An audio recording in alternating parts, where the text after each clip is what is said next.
Mr. Vice Chairman, Sir, I rise to support the Plantations Labor Amendment Bill brought up by the government for our consideration. Sir, the sad plight of millions of toiling people who sweat on various plantations in the country to earn valuable foreign exchange for us is really too much to be expressed in words. These workers live and work in most inhuman and pitiable conditions. These plantations include tea, coffee, cinchona, rubber, etc. And as we know, tea alone is one of the major foreign exchange earners of our country. But, sir, it is indeed most regrettable that notwithstanding a lapse of 34 years since our independence, these workers who earn crores and crores of rupees by way of foreign exchange have to live in most miserable conditions.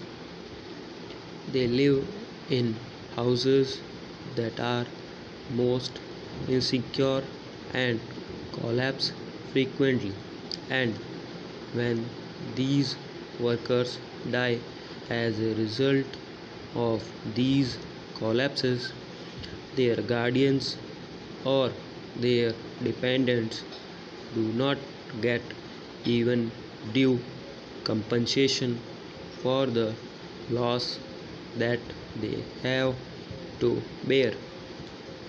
Unhygienic living in distant and far-flung areas, compounded with lack of medical and educational facilities, make their life utterly miserable.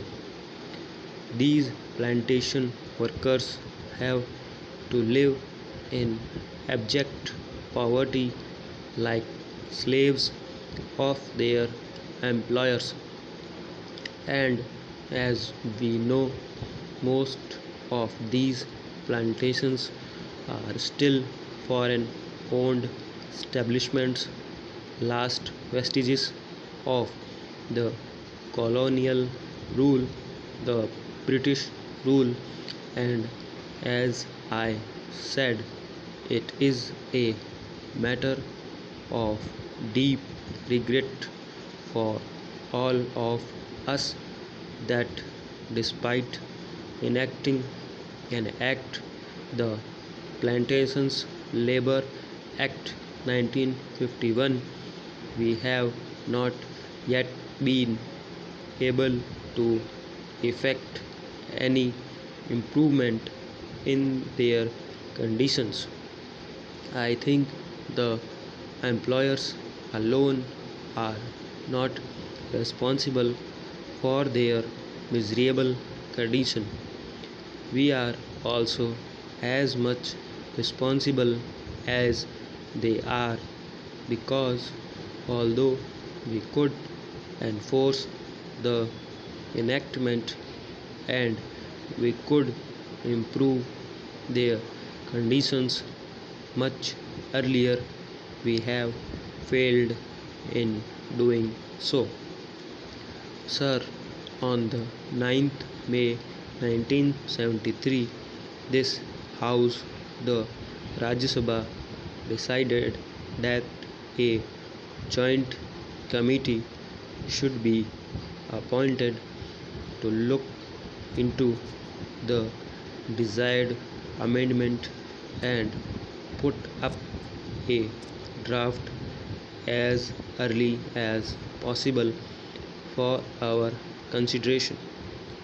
On the 26th May 1973, the Lok Sabha also adopted our resolution, our motion, with the result that a 45-member committee, in which 15 representatives were from the Rajya Sabha and 30 from the Lok Sabha, was appointed to look into the matter.